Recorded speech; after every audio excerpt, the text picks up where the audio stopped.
Muy bien, bienvenidos, buenos días, buenas tardes, buenas noches para aquellos hermanitos que van a estar viendo esta grabación, este bellísimo programa, La Familia y la Sagrada Escritura, ya que este mes de septiembre comenzamos a meditar, a reflexionar, a asimilar, a entender, a orar con la palabra de Dios. Por eso es importante aquí con el hermano Salvador, el hermano Chavita, nos va a ir llevando cada miércoles, estos 4 miércoles o 5 miércoles que vamos a tener aquí en este mes sobre las Sagradas Escrituras. El programa de él en su plataforma, la Red de Pedro, Grupo Evangelizador, también mi plataforma, Hablar de Todo pero Cristianamente. Pero antes que nada queremos comenzar pidiéndole al Espíritu Santo que nos ilumine para poder entender, comprender, asimilar lo que nos quiere decir nuestro Padre Dios a través de las Sagradas Escrituras. En nombre del Padre, en nombre del Hijo, en el nombre del Espíritu Santo. Amén. Permitámosle al Espíritu Santo que nos ilumine, que entendamos la palabra de Dios, ya que la palabra de Dios es viva y eficaz para cada uno de nosotros. Sí, ven Espíritu Santo, ilumina nuestra mente, ilumina nuestro corazón, ilumina nuestro entendimiento, ilumina nuestra voluntad para entender, comprender, asimilar qué es lo que quieres de nosotros a través de la palabra de Dios.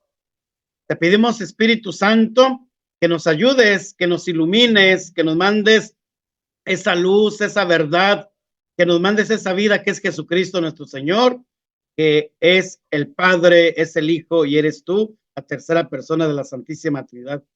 Te pido, Espíritu Santo, que todas las personas que van a estar en esta sintonía, en este momento, media hora, 40 minutos, 50 minutos en reflexión, en la asimilación de la palabra de Dios, podamos entender, comprender, asimilar todo lo que quieres de nosotros. Ven, Espíritu Santo, llena los corazones de tus fieles y enciende en ellos el fuego de tu amor. Envía, Señor, tu Espíritu y todo será creado y se renovará la faz de la tierra. Espíritu Santo, fuente de luz, ilumínanos. Espíritu Santo, fuente de luz, ilumínanos. Muy bien, bienvenido, hermano Salvador, una vez más en este gran mes, bellísimo mes de las Sagradas Escrituras, dedicado a las Sagradas Escrituras, lectura, meditación, reflexión, contemplación y oración a través de la palabra de Dios. Pues bien, hoy el tema va a ser un tema muy, muy interesante sobre las Sagradas Escrituras y la familia. Cómo desde el Génesis, cómo la palabra de Dios se hace presente en las familias a la cual nosotros formamos, una familia como la familia de Nazaret, Jesús, María y José. Pues bien, hermano Salvador, tienes toda la palabra, ilumínanos a través de las Sagradas Escrituras. Bienvenido. Gracias, Padre. Muy buenos días, buenas tardes, buenas noches, depende del horario donde estén. Un caluroso abrazo y saludo en Cristo para todos los que nos escuchan y ven. Sí, Padre, pues hoy acabamos de comenzar el mes de septiembre, el mes de la Biblia. Y pues para muchos de nosotros, en cierta manera, nos cae de sorpresa este mes de la Biblia. ¿Por qué? Porque pues no sabemos ni por qué este mes es el mes de la Biblia. Y es lo que vamos a tratar de ver esta ocasión. En primer lugar, recordaremos que el 30 de septiembre es el día de San Jerónimo. Y como él fue el traductor de la Biblia Vulgata al latín, pues se puede decir que la Biblia, que fue la Biblia maestra para la Iglesia Católica por más de 15 siglos dentro de la Iglesia Católica, pues por eso la Iglesia escogió también el mes de septiembre, que el 30 de septiembre es el día de San Jerónimo. Este hombre nació en Dalmacia, Yugoslavia, en el año 342. Sus padres eran ricos, ¿sí? Y pudieron enviarlo a estudiar a Roma, donde él se colió con todos los escritos latinos y puedo llamarla también griegos, entre ellos, pues, Horacio, entre ellos, Virgilio, entre ellos, no sé cuántos más, escritores griegos, y a él le fascinaba la cuestión de la filosofía griega y latina, especialmente los latinos, y él hablaba muy bien la cuestión del latín, y pues él en cierta manera él hablaba y dominaba muy bien el latín y las lenguas pues griegas, Y curiosamente hubo un momento en que él se fue a la cuestión del desierto. Él tuvo la necesidad de irse al desierto a orar y hubo, pero antes de eso hubo un sueño que le llamó mucho la atención. Él tuvo un sueño en el cual dice que estaba delante de Jesucristo y Jesús le preguntó, ¿tú a qué religión perteneces? Y él dijo, yo soy cristiano católico. Y entonces le dijo Jesús, no, tú no eres cristiano, te vas a condenar, te vas a ir al infierno, así le dio a entender. Dice, porque si en verdad fueras cristiano, leerías la Biblia, leerías la palabra de Dios. Dice, pero tú lees más a Horacio, a Virgilio, a todos los filósofos griegos, pero no le das tiempo a las sagradas escrituras. Y él se despertó llorando, dice la traducción que se despertó llorando. Él era un hombre de carácter, de pasiones, era muy violento y muy drástico. Y se fue al desierto. Él se fue al desierto a orar. Y en ese tiempo de que se fue al desierto, no me acuerdo quién es el que le aconsejó, pero también él consiguió un hombre convertido, un judío convertido que fue como su director espiritual. Y a él fue el que le aprendió el hebreo, o sea, un judío, entonces tenía de buena finta el hebreo. Y curiosamente él se dio cuenta que la mayoría de los padres de la iglesia anteriores a él, estoy hablando Tertuliano, Orígenes, estoy hablando de Ireneo, estoy hablando todavía de Ambrosio, que fue casi su contemporáneo, de Agustín, todos leían la Biblia de la traducción de los 70 la Septuaginta. Entonces era del griego, pero él cuando empezó a estudiar hebreo se dio cuenta que había errores gramaticales o errores de traducción. Entonces él se preocupó por eso. Y él dijo, yo la voy a estudiar directamente a los textos originales.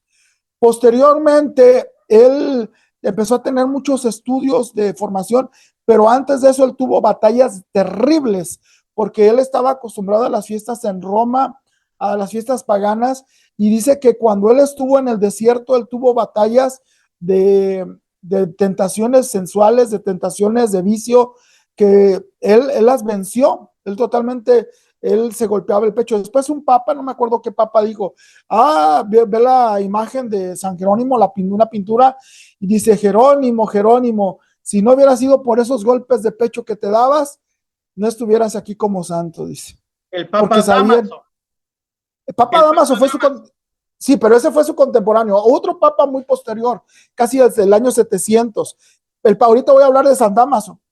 Bueno, pues él ya convertido, padre, se regresa en cierta manera, no convertido, sino procesado en el plan de Dios.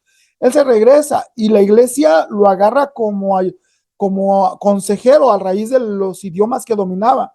Y creo que participó en un concilio, pero no fue en el concilio de Nicea, fue en uno de los concilios de Roma, y donde vieron que San Ambrosio era uno de los encargados del concilio y se enfermó. Y lo ponen a él como encargado de llevar el concilio a buen término. Pero el Papa, ahora sí, San Dámaso, le encomienda que si puede hacer una traducción más fidedigna, porque el griego ya no era el idioma del pueblo, sino que el latín, y hace una Biblia que se le llama del pueblo, por eso se llama vulgar, del pueblo. Y es la famosa Biblia de la Vulgata, que por muchos años en la iglesia fue la que estuvo al frente de todo esto.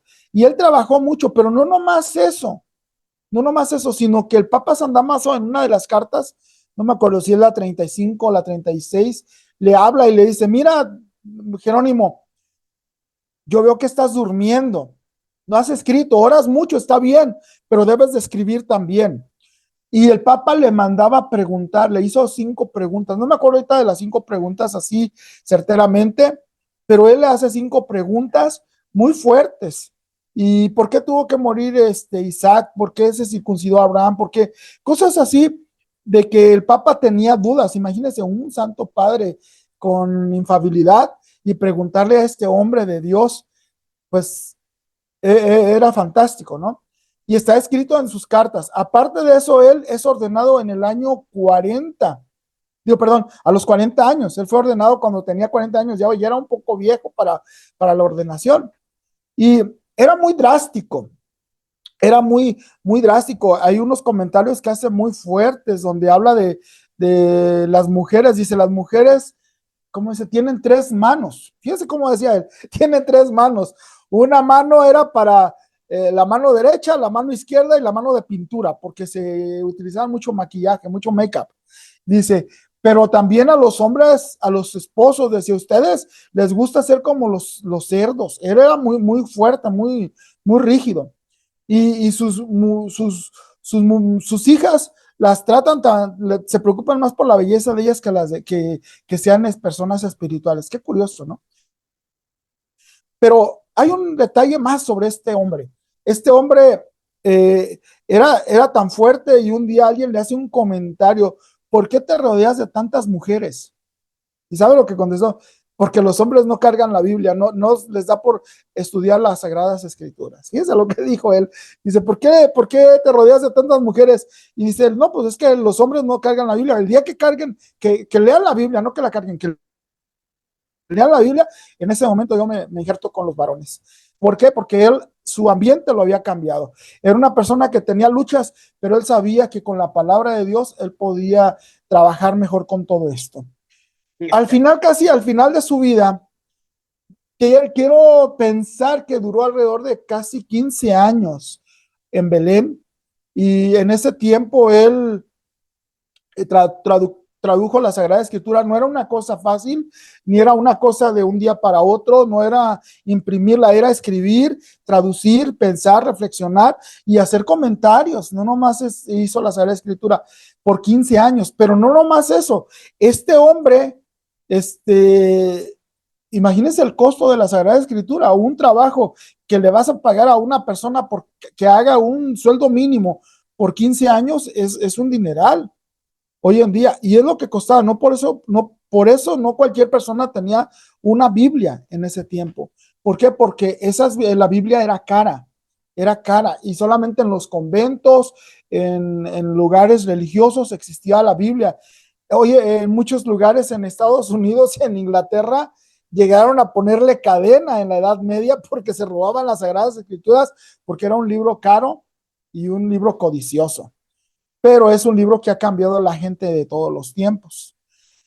Al final de su vida, él cayó enfermo y pues sabemos que muere alrededor del año 420, ahí están las fechas, pero él tuvo una visión, qué curioso, y Iba dice que para allá. ok, ¿quiere usted platicarla mejor? Si quiere. No, adelante tú, ya después yo la refuerzo. Quizás sea diferente a la que yo veo. ¿Mm? Y dicen que se le apareció Jesús niño, o el divino niño, y le dijo, dame, ¿qué me das? Y le dijo, Señor, yo te doy mis riquezas, mi pobreza, todo te doy. Y te doy también mi conocimiento, todo te lo doy.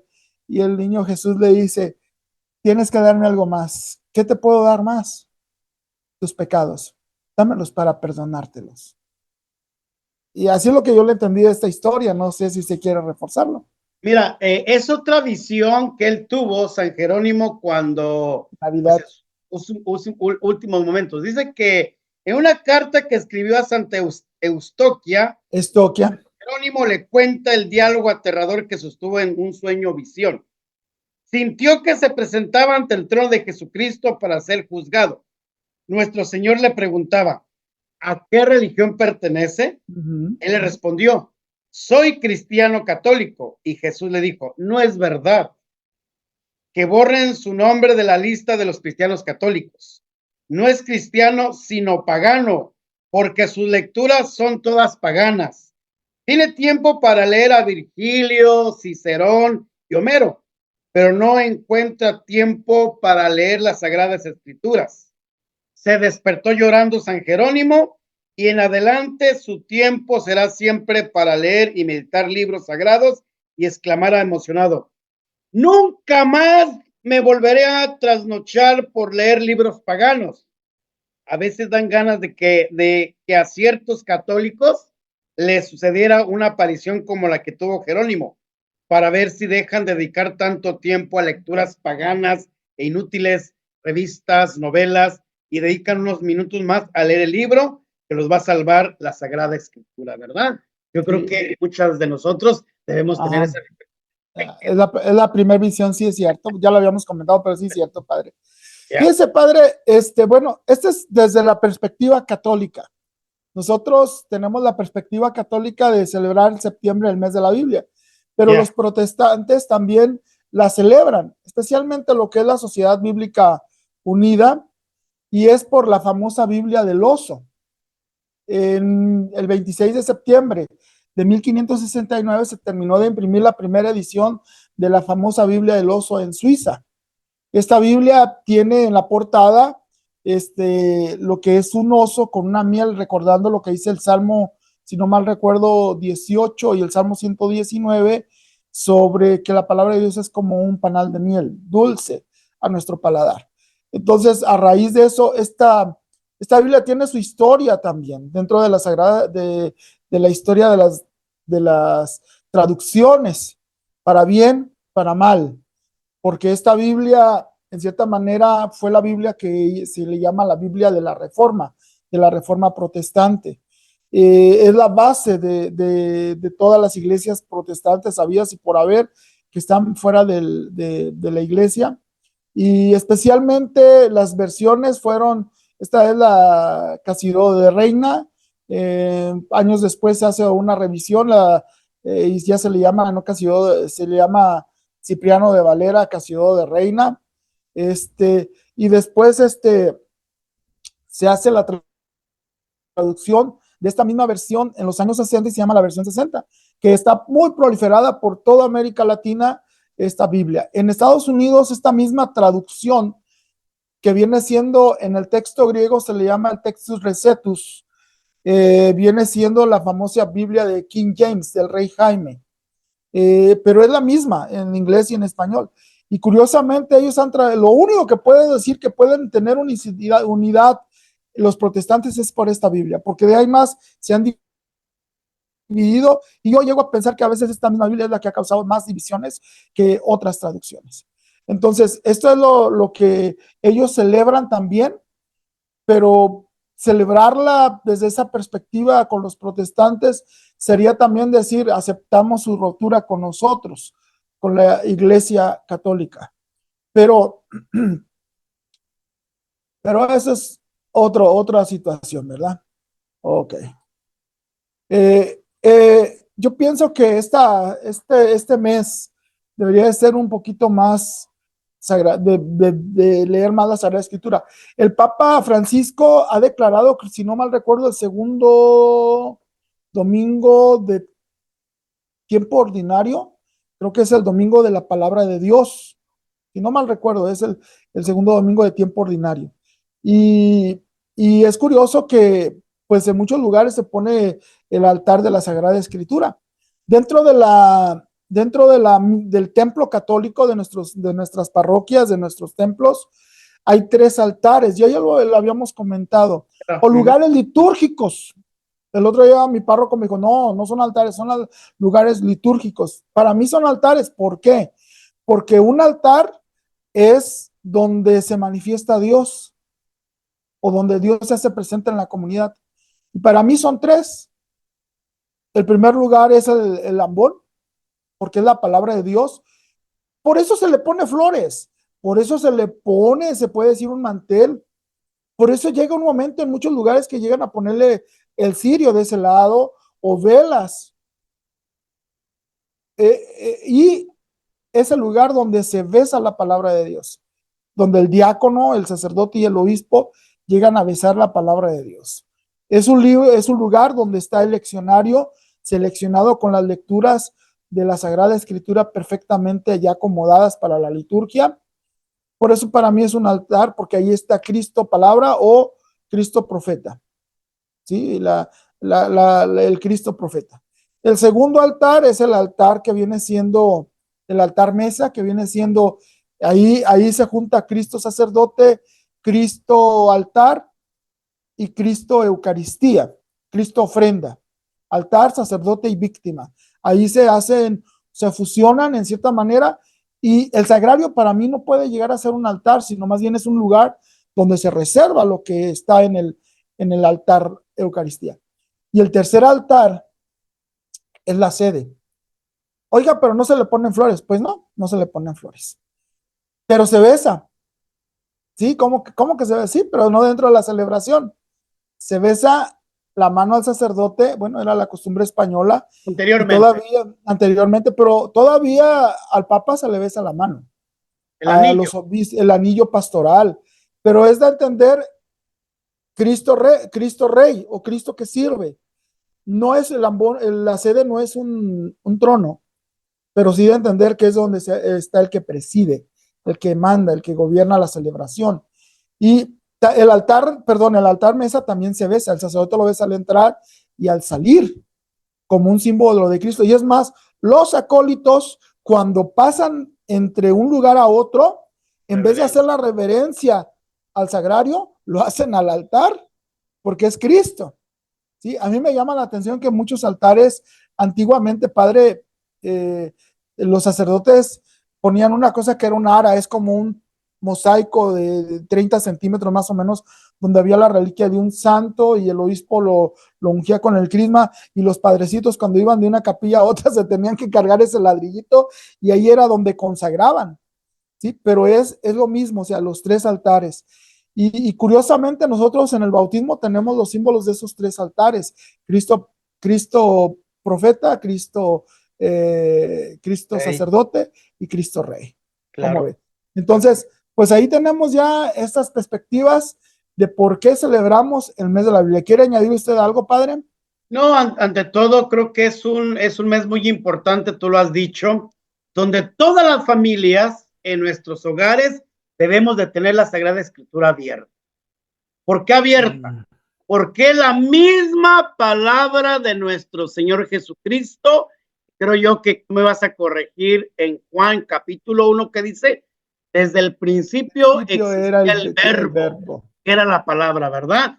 Entonces, nosotros como cristianos católicos debemos de tener la palabra de Dios abierta, porque la palabra de Dios, dice San Pablo, es bella y eficaz para cada uno de nosotros. Si vemos el Efesios capítulo 6, versículo del 10 en adelante, como San Pablo nos dice, revístanse de la armadura de Dios. Esa armadura de Dios, que es la misma palabra de Dios, que es el mismo bautismo, que es la misma gracia que nosotros debemos de tener, ¿verdad? Por eso nosotros en este mes, y yo creo que no nada más en este mes, siempre tenemos que revestirnos de la palabra de Dios. Así es carta a los Efesios capítulo 6, verso 12, donde dice la En armadura. adelante. Y en el verso 17, ahí dice el espíritu o sea que la espada, que es el espíritu, o la palabra, que es la espada. Y ahorita dijo otra cita bíblica, es Hebreos 4:12, la palabra de Dios es viva y eficaz. Quiero añadir unas cosas sobre lo que acaba de decir, el lugar de la Sagrada Escritura. Una de las cosas que yo les pido a la gente es que no metan nada dentro de la Biblia, que no metan nada, que respeten todo lo que es la Sagrada Escritura. Es un libro sagrado, por lo tanto, debe de estar limpia en todo lo que es, y no nomás eso, no poner nada encima de ella, porque el Concilio Vaticano II nos dice que debe de tener la misma reverencia la Eucaristía y la Sagrada Escritura. Y hay gente que pone adentro dinero, pone adentro fotografías, pone adentro, al rato no nomás se le desencuaderna, sino para mí es una falta de respeto a la palabra de Dios meterle cosas dentro de la Sagrada Escritura, ¿sí? Y una de las cosas también que yo me dedico, padre, hago dos cosas a veces, y compro Biblias usadas, voy a los thrift store, como le llaman, bazares, y voy a ver si hay Biblias católicas, las dan baratas, yo las compro, las arreglo, tengo mi material para reencuadernar, y las regalo o se las doy más baratas todavía para que las usen. Y otra cosa que hago es, a los hermanos que ya se les desencuadernó la Biblia, yo se las encuaderno y se las encuaderno barata, porque a veces es más que precio, valor sentimental. Debe de tener un lugar especial en la casa, debe de estar delante de tus ojos, debe de estar pronunciado la palabra de Dios más que todas las cosas. Hay gente que dice, no, pues yo en el celular tengo la Biblia, sí, pero en la Biblia, en el celular no puedes darle besos. Sí, no puedes usarla en una oración para orar por alguien y ponerle el celular encima, ¿te imaginas? Pues no, o Claro. sea, yo pienso que es darle lugar a la Sagrada Escritura en esa cuestión. No poner nada encima, padre. ¿Qué costumbre tiene la gente de agarrar la Biblia, ponerla en el suelo o ponerle cosas encima? ¿Sabe usted, padre, lo que pasa a una bandera cuando toca el suelo en Estados Unidos? Un castigo. Hay castigo y esa bandera hay que quemarla. O sea, es una falta de respeto para el pueblo americano tener la bandera en el piso. No se puede tener. Yo pienso que para cada país es lo mismo. Igualmente, nosotros creemos la bandera es un símbolo patrio y estamos en el mes patrio aquí en México, pero la palabra de Dios no es también un símbolo patrio, no, no, no, no. Patrio de celestial, no, es Cristo mismo. ¿Cómo tratarías a Cristo? Claro. ¿Cómo tratarías a Cristo en tu casa? ¿Sí? Padre. Pues es algo importante, Chavita. Fíjate que estaba viendo un poquito la carta a los hebreos, ¿verdad? En el Ajá. capítulo primero, donde dice, donde mismo dice nuestro Padre Dios, ¿verdad? En un principio, desde un principio, Dios habla a través de los profetas, Dios habla a través de los reyes, Dios habla a través de diferentes maneras. Pero en la actualidad, Dios habla a través de su Hijo Jesucristo, nuestro Señor, ¿verdad? En Hebreos capítulo 1, versículo del 1 al 2, ¿verdad? En Ahí lo diversas tenemos. ocasiones y bajo diferentes formas, Dios habló a nuestros padres por medio de los profetas. Hasta que en estos días, que son los últimos, nos habló a nosotros por medio del Hijo, a quien hizo destinatario de todo, ya que por él dispuso las edades del mundo, ¿no? Es decir, la palabra de Dios siempre ha sido, siempre será para nosotros, ya lo hemos dicho, esa palabra viva y eficaz para aquellos que la necesitamos, ¿no? Todo cristiano, todo católico necesita de leer la palabra de Dios a tiempo y a destiempo, como diría San Pablo, ¿no? Padre, no sé si se fijó usted en la misa de lunes, en el Salmo responsorial, y me llamó la atención porque me encanta esta parte. Es el Salmo 119. Ajá. A ver, Salmo 119, verso 98, creo que fue. Fíjese lo que dice aquí. Dice, me haces más sabio que mis enemigos por tu mandamiento o tu palabra, que es siempre mío. Soy más agudo que todos mis maestros a merced de tu testimonio que medito. Superé a los ancianos en saber, pues guardo tus ordenanzas. Palabra de Claro, Dios. O sea, la gente más inteligente son los sabios. Los enemigos a veces son astutos. Y dice aquí que somos más inteligentes que aún los mismos maestros. Y en la antigüedad los sabios eran los ancianos. O sea, sabios, maestros y ancianos, el que lee la palabra de Dios, como dice en otro salmo, Dios hace sabio al sencillo. Entonces, aquí la palabra de Dios nos da la razón de que el leer la palabra de Dios nos hace sabios. Y como le decía, ¿cómo se llamaba esta mujer? Bueno, San Jerónimo decía que el Señor le dijo, pierdes mucho el Eustoquia. tiempo, Eustoquia, pierdes mucho tiempo en las cuestiones banales, ¿no? A Hoy en ganas. día, banales, sí, vanas. ¿Y cuánta gente pierde tiempo en el celular y no le da vida eterna?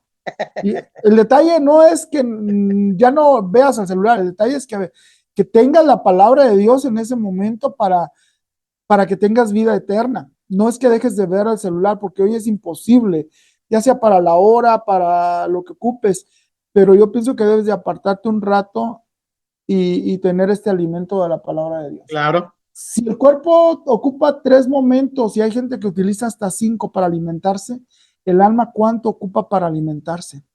Muchísimo, Chavita. Entonces, por eso los santos buscaron el ayuno, la oración, para debilitar lo físico y fortalecer lo espiritual, y especialmente con la palabra de Dios. ¿Cómo ven? No hay duda, Entonces, Chavita, no hay duda. Simplemente la palabra es la palabra que nos nutre, la palabra que nos lleva adelante. Por eso, en la Eucaristía, ¿qué es lo que primero escuchamos?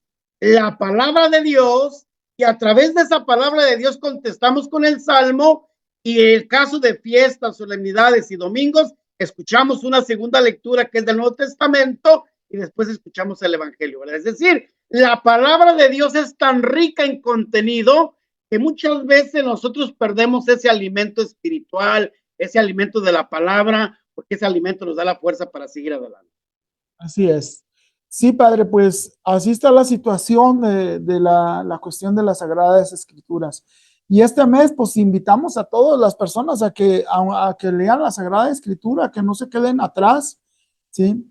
Bueno, pues vamos a ver un poquito, habíamos visto sobre la familia. Fíjese, padre, qué interesante. Aquí en Guadalajara, el lema de la Semana de la Biblia, yo estoy yendo, es sobre la familia.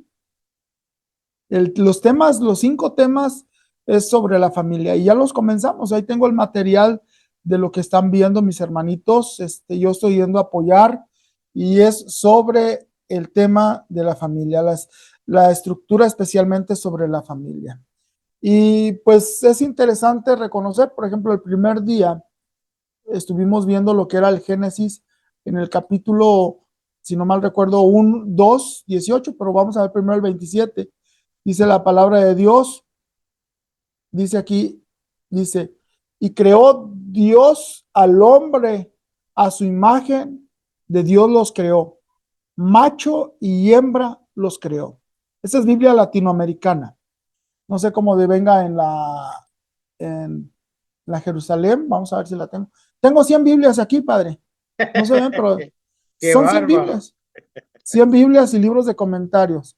Ok. Bendito Y creó Dios. Dios al hombre, y macho y hembra los creó. Bueno, pero varón y hembra los creó.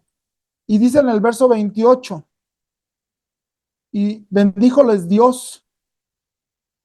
¿Sí? Bendíjoles Dios. Dios los bendijo diciéndoles, crezcan, diciéndoles, sean fecundos, multiplíquense, llenen la tierra y sométanla, tengan autoridad sobre los peces del mar, sobre las aves del cielo y sobre los que viven y se mueven sobre la tierra. Hoy en día, la sociedad corrompida, porque no puedo llamarle de otra manera, a ver si no nos censuran, pero esta sociedad corrompida hoy en día nos quiere dar imágenes o formas nuevas de familia. Y pues la verdad, no. O sea, Dios dice que creó al hombre y a la mujer y los bendijo. Aunque no es el sacramento del matrimonio, ya está hablando de algo que en el futuro Dios va a hacer, que es el matrimonio, y es la familia. La familia. Cuando Dios dice que creó hombre y mujer, primero dice que creó al hombre a su imagen, y parece como que los separó, los dividió. Vio que los animales no eran compatibles con Adán. Por ejemplo, en el capítulo 2, verso 18, dice aquí, ahora no preparé mis diapositivas, por eso estoy aquí. No hay problema. Dice que, y Dios dijo, no es bueno que el hombre, no es bueno que el hombre esté solo. Le daré pues un ser semejante a él para que lo ayude. ¿Sí? ¿Por qué? Porque el hombre no se había acoplado con ningún animal, no se había acoplado en diálogo, no sé, hasta una manera material o humana, y no lo había podido ayudar.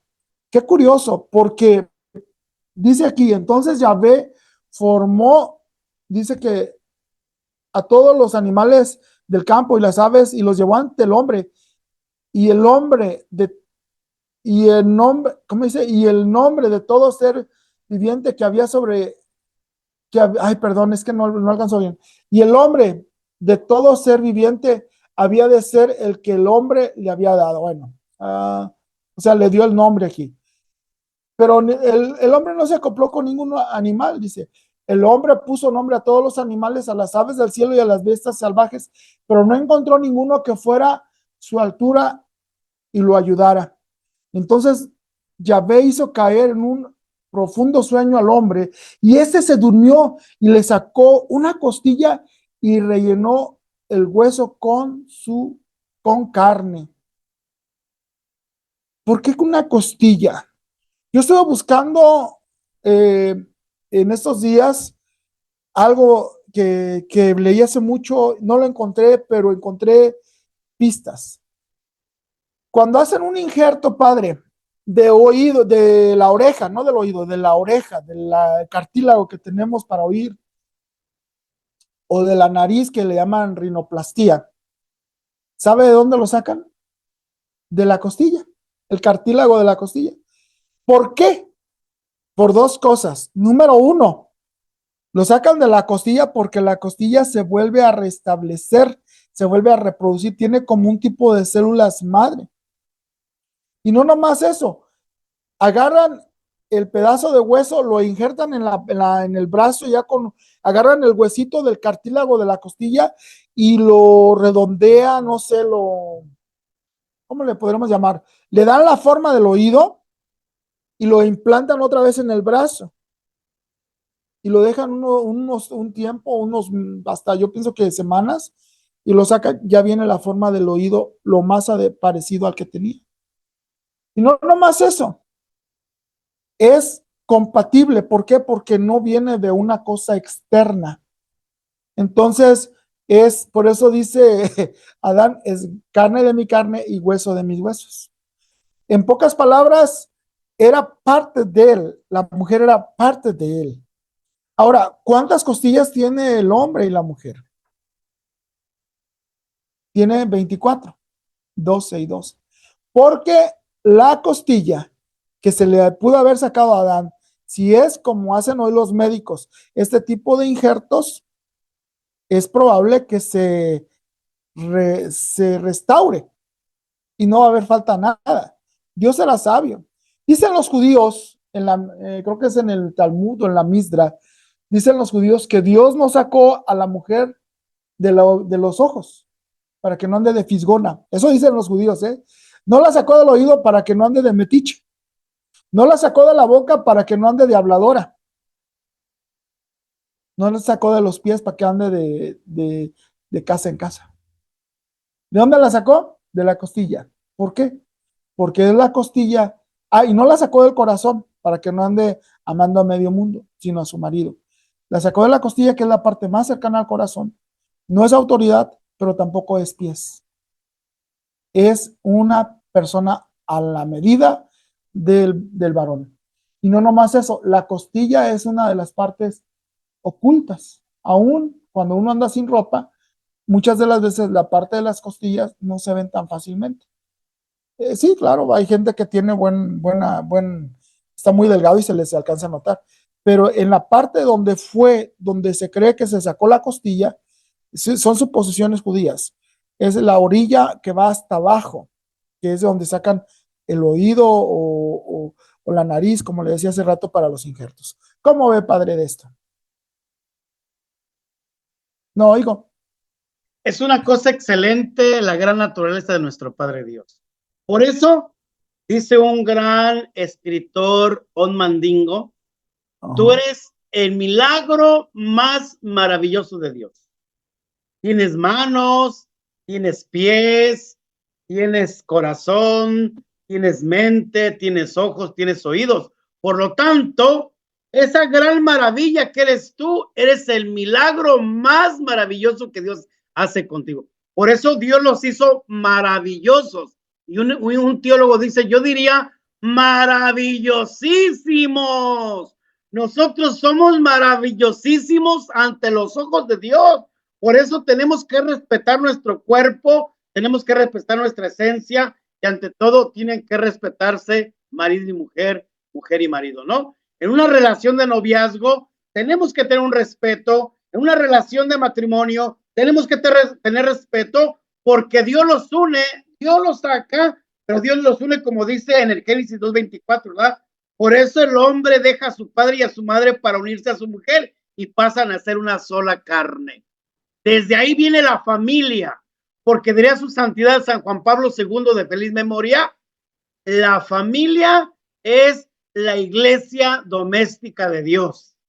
Desde el hogar vienen los valores, vienen los principios, viene la entrega, viene la pasión, viene todo lo que conlleva a procrear, a multiplicarse y a fecundarse según la palabra de Dios. Fíjese, padre, aquí hay una palabra y dice que a Eva se le llamó varona, Así es. pero no está correcta la traducción. Si yo la buscara, ahí tengo una Biblia interlineal, pero el texto es Java, en hebreo es Java, si no mal recuerdo. Y Java significa la que da vida. Eso es lo que significa Eva, la que da vida. No es varona, no es el hombre hecho mujer, no, no, no. Es la que da vida. Ese es el texto que está en hebreo. Entonces, sí, salió del varón, pero es para la que da vida. Y curiosamente, la iglesia sale del costado de Cristo. Y la iglesia hoy en día es la que da vida. ¿Y de dónde sale? De la Eucaristía, del bautismo, del costado, del sacramento. Por eso cuando Cristo, igual que Adán estaba dormido, igual que Adán le sacan la costilla, en vez de sacarle la costilla, le sacan sangre y agua. Eso es lo que da a entender aquí. Y es Cristo el que nos manifiesta ese misterio de la iglesia. Es como una mujer la iglesia. Por eso el sacerdote se casa con la iglesia como si fuera una mujer. Entonces, pero igual estamos ante ese misterio tan bello, Padre. Es algo maravilloso que no podemos entender fácilmente, ¿verdad? La vida es un don maravilloso al momento que el hombre, al momento que la mujer se comunican en la plenitud, como diría el padre doctor en moral, el padre Eduardo Bonil, un escolapio, tengo entendido que ya falleció, fue mi maestro en la Universidad Pontificia de México, nos decía en su libro Matrimonio y Sexualidad, al momento que el hombre y la mujer se unen en la sexualidad o en el sexo, se comunican la plenitud. Por eso en ese momento el hombre manda el esperma, el óvulo lo recibe y comienza una vida. En ese momento comienza la vida de Dios. En ese momento comienza la vida de aquel que nos da vida en la abundancia, que es Jesucristo nuestro Señor. ¿Por qué? Porque Dios no se equivoca. Quizá el matrimonio, los novios, las parejas, muchas veces sí se equivocan, pero Dios no se equivoca. Cuando Dios quiere un ser viviente, cuando Dios quiere que el hombre y la mujer ya vengan y traigan un ser viviente, entonces Dios pone en el vientre de la mujer al ser que eres tú y qué sé yo. Por eso hay que respetar el don de la vida, porque el don de la vida forma parte de la gran familia de Dios. Y esa gran familia de Dios eres tú y soy yo. ¿Alguna otra recomendación, Chavita? 2 puntos más, Padre, ya para concluir, porque el tiempo está corriendo. El matrimonio, mucha gente lo concibe de 2 personas, pero es de 3. La palabra trimonio, bueno, hay dos interpretaciones de la palabra matrimonio. Una de ellas es matris, que significa lugar donde se fecunda, engendra, pero la otra es trimonio, que viene siendo 3 en 1. Es Dios, el hombre y la mujer. Y yo cuando compartimos las catequesis de matrimonios, nosotros le decimos que cuando 2 personas están en unión sexual, ofenden a Dios. Bueno, que no está la gracia del matrimonio. Claro, porque ahí falta alguien más y es Dios. Exactamente. Pero cuando están los 3, Dios, el hombre y la mujer,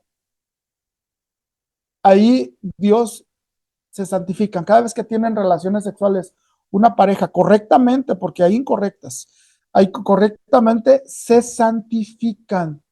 Me acuerdo que una vez fuimos a unas pláticas de sacramento de bautismo, unas catequesis, y había una señora ya grande, viejita, gordita, canosa, de esa gente muy típica, ¿no?